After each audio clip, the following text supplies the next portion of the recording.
கண்ணெதிரே தோன்றினாள்.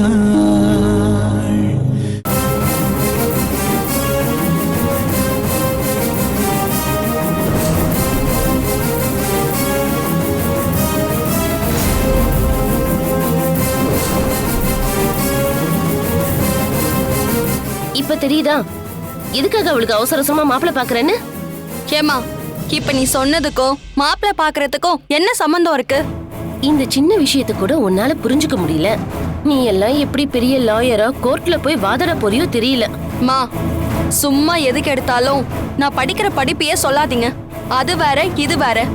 ஏண்டி, யாரோ ஒரு பையன் கொண்டு வந்து அவளை டிராப் பண்ணிட்டு போறான்.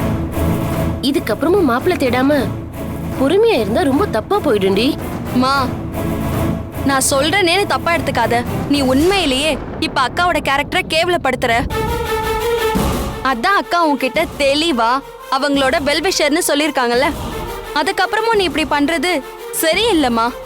இங்க பார், உனக்கு உலகம் தெரியாது. நீ இன்னும் குழந்தைதான். நான் உண்மையா சொல்லணும்னா உங்களுக்கு தான் உலகம் தெரியல. முதல்ல இப்படித்தான் ஆரம்பிக்கும். அதுக்கப்புறம் அது எதுல கொண்டு போய் விடுன்னு எனக்கு நல்லாவே தெரியும். எதை கொண்டு போய் எது கூடமா கம்பேர் பண்ற?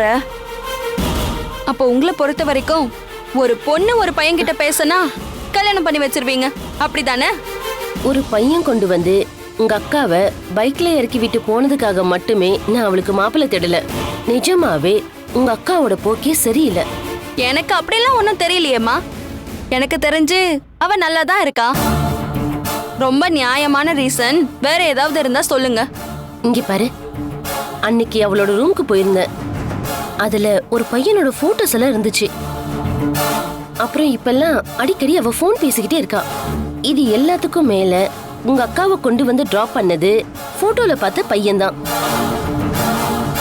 இதெல்லாம் வச்சு கூட்டி கழிச்சு பாக்குறப்ப எனக்கு என்னமோ உங்க அக்கா நம்ம கையை மீறி போயிடுவாளோன்னு தோணுது. இந்த சொசைட்டில பொண்ணுங்க முன்னேறாம இருக்கிறதுக்கு காரணமே ஆம்பளைங்க யாரும் இல்லம்மா.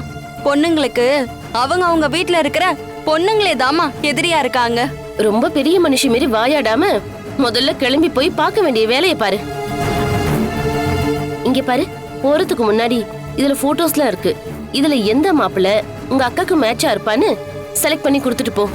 அவங்க அவங்க வாழ்க்கையை தேர்ந்தெடுக்க அவங்க அவங்களுக்கு ரைட்ஸ் இருக்கு. அட்லீஸ்ட் இதையாவது அக்கா கிட்ட டிஸ்கஸ் பண்ணிட்டு பண்ணுங்கம்மா. முதல்ல அவ கல்யாணம் முடியட்டும்.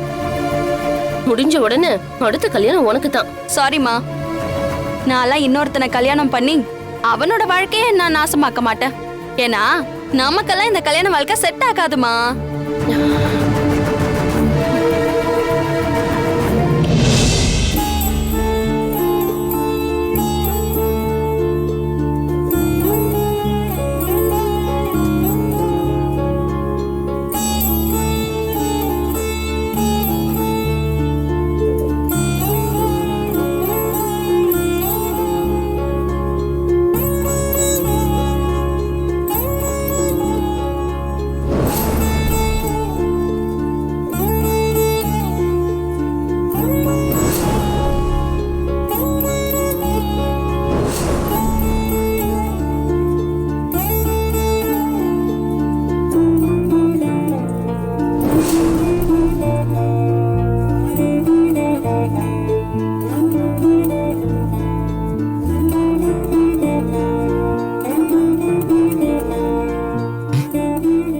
சக்தி,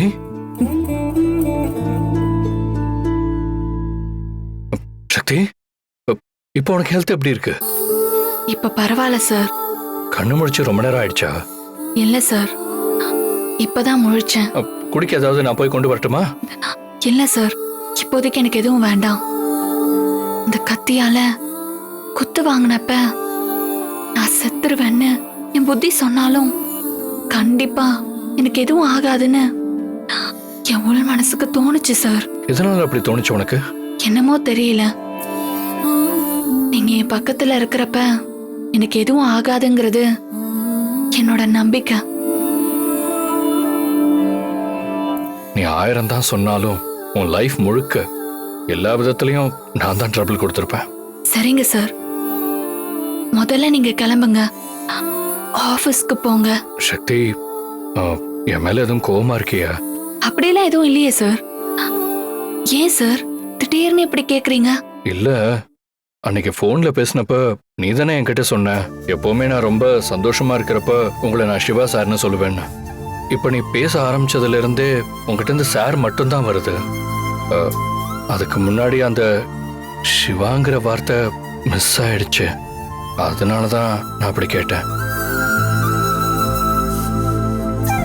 my dear Shiva sir, please நீங்க முதல்ல கிளம்புங்க, ஆபீஸ்க்கு போங்க.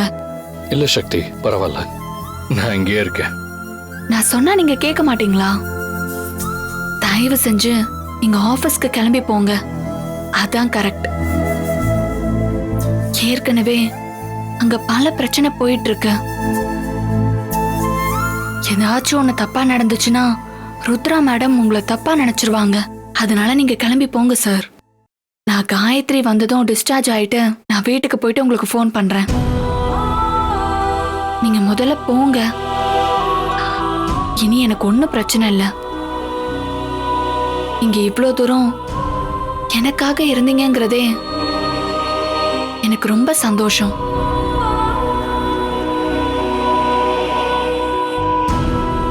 என்ன கேரிங்கா பாத்துக்கிட்டதுல இருந்து கிட்டத்தட்ட ரொம்ப நாள் கழிச்சு எனக்கு என் அம்மாவோட பாசம் கிடைச்ச மாதிரி இப்ப நான் உணர்றேன். நீங்க முதல்ல கிளம்பி போங்க. காயத்ரி வந்து என்னை அழைச்சிட்டு போயிருவா. நீங்க வீட்டுக்கு போய் நல்லா ரெஸ்ட் எடுங்க.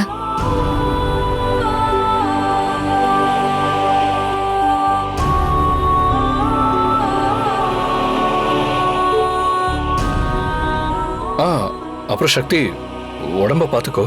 எதுவா இருந்தாலும் எனக்கு கால் பண்ணு. என்ன? நான் பாத்துக்கிறேன் சார், நீங்க போங்க.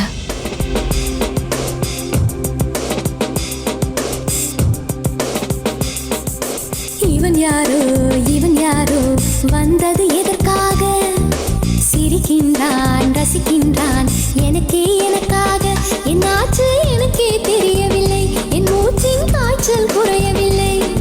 அட என்ன இது இப்படி மாட்டிக்கொண்டேன். இது பிடிக்கிறதா பிடிக்கலையா யாரிடம் கேட்டு சொல்வேன்? இவன் யாரோ வந்தது எதற்காக? சிரிக்கின்றான், ரசிக்கின்றான், எனக்காக. என்னாச்சு எனக்கே தெரியவில்லை, என் மூச்சின் காய்ச்சல் குறையவில்லை. அட என்ன இது இப்படி மாட்டிக்கொண்டேன். இது பிடிக்கிறதா பிடிக்கலையா யாரிடம் கேட்டு சொல்வேன்?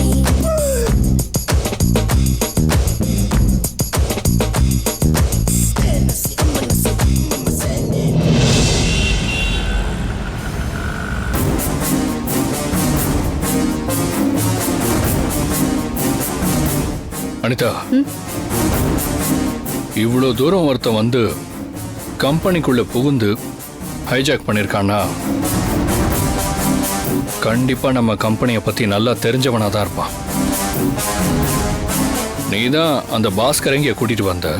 அந்த பாஸ்கர் அன்னைக்கு 5 கோடி ரூபா பணம் கொடுத்தாரு. அது நம்ம 3 பேருக்கு மட்டும்தான் தெரியும். இப்ப வரைக்கும் வேற யாருக்குமே தெரியாது. அப்படி இருக்கிறப்ப இவ்வளவு பெரிய அமௌண்ட் இங்க இருக்கிறத தெரிஞ்சுக்கிட்டு அதை தூக்கறதுக்கு இங்க வந்திருக்கான்னா கண்டிப்பா இங்க இருந்து தான் விஷயம் போயிருக்கணும். என்னை பொறுத்த வரைக்கும் எவிடன்ஸ் இல்லாம நான் யாரையும் சந்தேகப்பட முடியாது. ஆனா கம்பெனிக்குள்ள இருக்கிற எனக்கு இப்ப வரைக்கும் புரியாத ஒரே ஒரு கொஸ்டின் என்னன்னா, இந்த கம்பெனில சேஃப்டி லாக்கர்ல அதுவும் கரெக்டா 5 கோடி ரூபா போட்டு வச்சிருக்கோங்கிற விஷயம் அவனுங்களுக்கு எப்படி தெரிஞ்சது? இதுதான் எனக்கு இப்ப வரைக்கும் புரியல. ஒருவேளை சிவா எல்லாத்தையும் கண்டுபிடிச்சிட்டானா, இல்லைன்னா கண்டுபிடிச்சிட்டு இதெல்லாம் சும்மா போட்டு வாங்குறானான்னு தெரியலையே. ஐயோ போச்சு, ஏற்கனவே இந்த சிவா ஒன்னும் இல்லாத விஷயத்துக்கே நம்மள வச்சு செய்வான். இப்ப அல்வா சாப்பிடுற மாதிரி இப்படி ஒரு விஷயம் கிடைச்சதுன்னா துருவி துருவி கொஸ்டின் மேல கொஸ்டினா கேட்க போறான். தொக்க மாட்டிக்க போறோம். கடவுளே, இப்ப இந்த விஷயம் எனக்கு ரொம்ப ரொம்ப தப்பா படுது. இந்த விஷயமா நான் போலீஸை இன்வெஸ்டிகேட் பண்ண சொல்லியிருக்கேன்.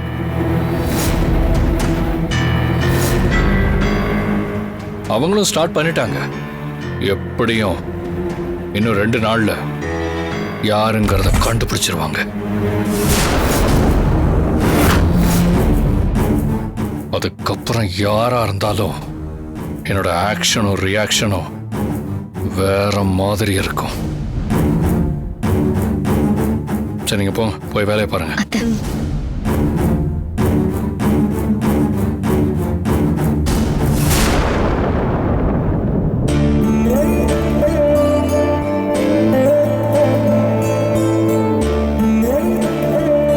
சக்தி, சக்தி, சக்தி, சக்தி.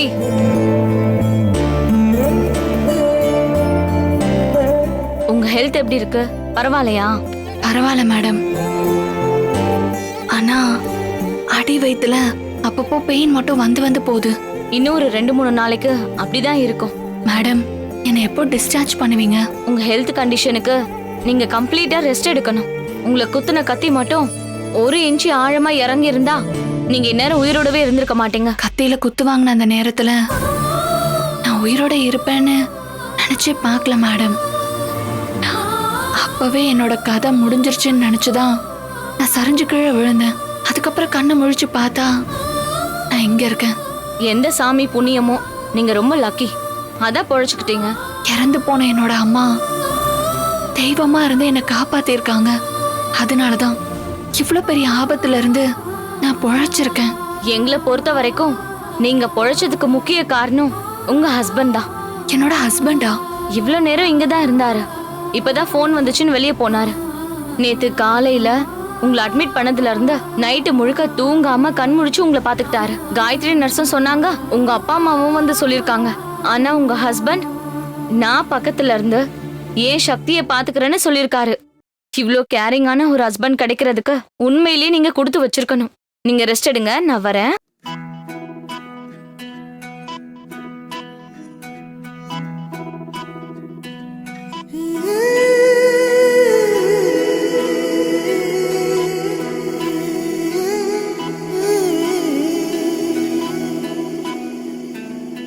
உருகி உருகி போனதடி என் உள்ளம் யானியே, குருகி குருகி போனதடி என் எண்ணம் யானியே. நீன்றி மூடுமே ஏவானோ, நீதானே என் காதலே என்னாலும். உருகி உருகி போனதடி என் உள்ளம் யானியே, குருகி குருகி போனதடி என் எண்ணம் யானியே.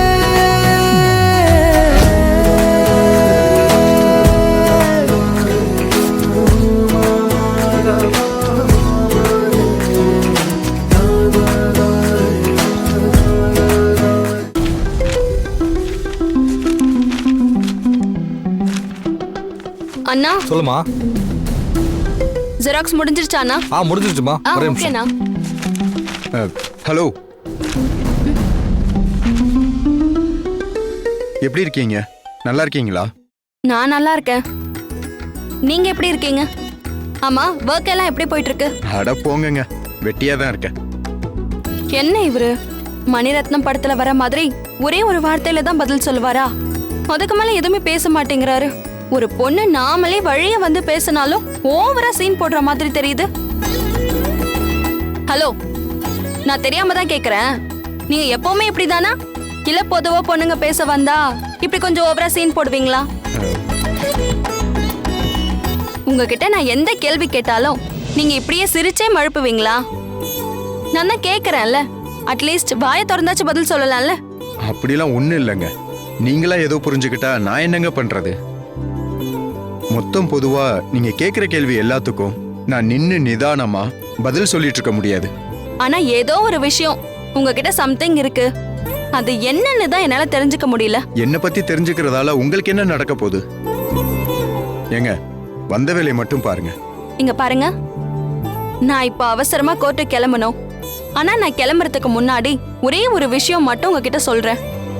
எதுவா இருந்தாலும் மனசுக்குள்ள இருக்கிறத பக்கத்துல உள்ள 4 பேர்கிட்ட ஷேர் பண்ணுங்க. அப்பதான் மனசு நிம்மதியாவும் ரிலாக்ஸ்டாவும் இருக்கும். அண்ணா, முடிஞ்சதா? முடிஞ்சிருச்சுமா. தேங்க்ஸ்ண்ணா. சரிம்மா. சரிங்க, நான் வரேன். டைம் ஆயிடுச்சு. சரிங்க. அனிதா,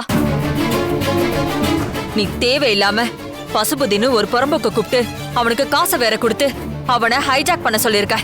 ஆனா அவன் ரொம்ப விவரமா வேற ஒருத்தர் பேச்ச கேட்டு வேற ஒருத்தரை வச்சு பிளான் பண்ணி நம்ம கம்பெனிக்குள்ள புகுந்து அழகா கொள்ளையடிக்க ட்ரை பண்ணிருக்காங்க. இப்ப சிவா யாருன்னு நோண்ட ஆரம்பிச்சுட்டான். ருத்ராக்கு மட்டும் இந்த விஷயம் தெரிஞ்சதுன்னா நம்ம கதை மொத்தமா இதோட முடிஞ்சது. இதை எப்படியாவது ஆஃப் பண்ணணும் அனிதா. இல்லைன்னா இது ரொம்ப பெருசா சீரியஸா பிரச்சனை வேற மாதிரி ஆயிடும். பாத்துக்கோ.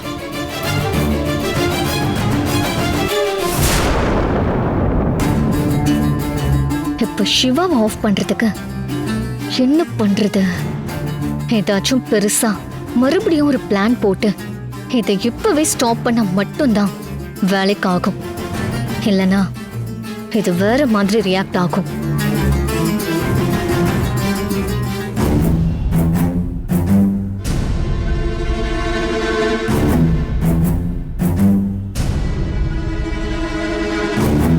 அட, என்ன பேப்பர்ல மாறி இருக்கு? ஒருவேளை மாறி அந்த பொண்ணுகிட்ட போயிருக்குமோ? என்ன பண்றது? டேய் மச்சான், அந்த திவ்யாவால நீ நடு ரோட்டுக்கு வருவேன்னு தெரியும். ஆனா இப்படி நடு ரோட்ல நின்னு பைத்தியக்கார மாதிரி புலம்புவேன்னு சத்தியமா எனக்கு தெரியலடா. இல்லடா, ஜெராக்ஸ் எடுக்க கடைக்கு வந்தேன். ஆனா இப்ப ஜெராக்ஸ் எடுத்த பேப்பர் எல்லாத்தையுமே ஃபைல்ல வைக்கும் போது தான் பாக்குறேன் அது எதுவுமே என்னது இல்லடா. கொஞ்சம் நல்லா யோசிச்சு பாருடா. நீ ஜெராக்ஸ் எடுக்க போனப்ப நீ மட்டும் தான் அங்க இருந்தியா, இல்ல உன் கூட வேற யாராவது ஜெராக்ஸ் எடுக்க வந்திருந்தாங்களா?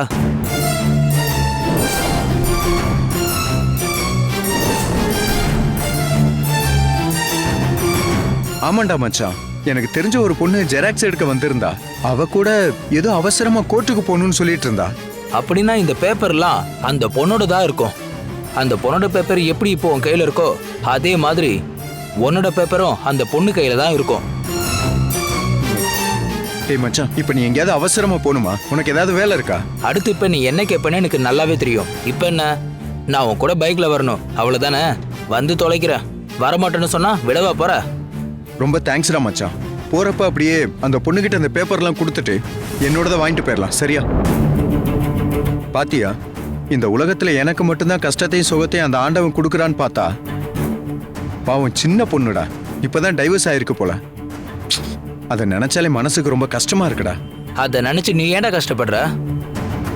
டேய், அந்த பொண்ணு சந்தோஷமா இருக்குன்னு ஆசைப்பட்டிருக்கு, அதனால டைவர்ஸ் பண்ணிருக்கு. டேய், நான் எவ்வளவு சீரியஸா பேசுறேன், நீ காமெடி பண்ற.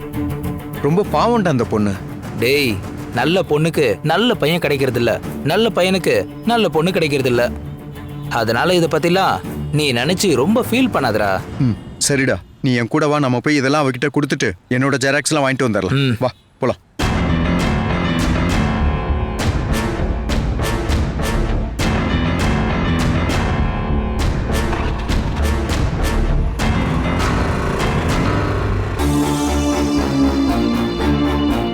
மே I come in sir? Yeah, come in. Sir, நான் உங்ககிட்ட 2 மாசத்துக்கு முன்னாடியே சொல்லியிருந்தேன்ல. நீங்க எதை பத்தி சொல்றீங்க விஷாலினி? என்னோட மேரேஜ் விஷயமா உங்களை இன்வைட் பண்ணியிருந்தேனே, மறந்துட்டீங்களா? சாரி விஷாலினி, ஏதோ பிஸியில் டென்ஷனில் மறந்துட்டேன். அண்ட் நீங்கள் லீவ் கேட்டிருந்தீங்கல்ல? நீங்க எனக்கு லீவ் கொடுத்துட்டீங்க. ஆனா அது விஷயமா நான் உங்களை பார்க்க வரல. நான் இப்ப இங்க வந்ததே மறுபடியும் உங்களுக்கு ஞாபகப்படுத்தி என்னோட கல்யாணத்துக்கு உங்களை வர சொல்றதுக்காக மட்டும்தான். எனக்குன்னு சொந்தம்னு சொல்லிக்கிறதுக்கு பெருசா யாருமே கிடையாது. அதனால உங்களோட தலைமையில என்னோட கல்யாணம் நடக்கணும்னு நான் ஆசைப்படுறேன் சார். அதனால தயவு செஞ்சு என்னோட கல்யாணத்துக்கு நீங்க வந்துறீங்க சார்.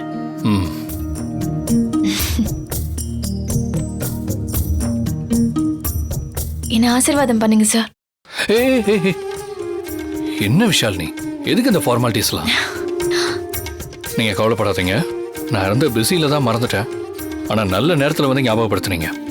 இந்த கம்பெனியோட ஹைஜாக், போலீஸ் கேஸ், கம்பெனியோட எம்ப்ளாயி சக்திக்கு அடிபட்டது, அப்படி எப்படின்னு ஒரே கன்ஃபியூஷன் மோட்ல இருந்தேன். இப்போதான் அந்த சுச்சுவேஷன்ல இருந்து கொஞ்சம் கொஞ்சமா வெளியே வரேன். கண்டிப்பா உங்களோட கல்யாணத்துக்கு நான் வருவேன், நீ கவலையே படாத. சார், கல்யாணம் சிம்பிளா கோவில்ல தான் நடக்குது. நான் உங்களுக்கு லொகேஷன் ஷேர் பண்ணிடுறேன். கண்டிப்பா நான் வந்துடுறேன். நீ எதை பத்தியும் யோசிக்காம கவலைப்படாம போயிட்டு வா. Happy married life. Thank you sir. Thank you.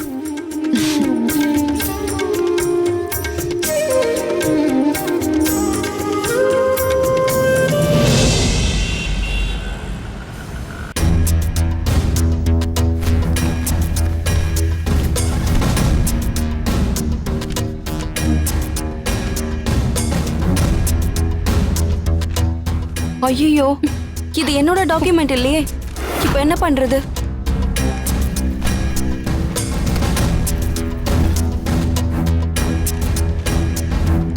இந்த பேப்பர் எப்படி நம்ம கையில வந்துச்சு?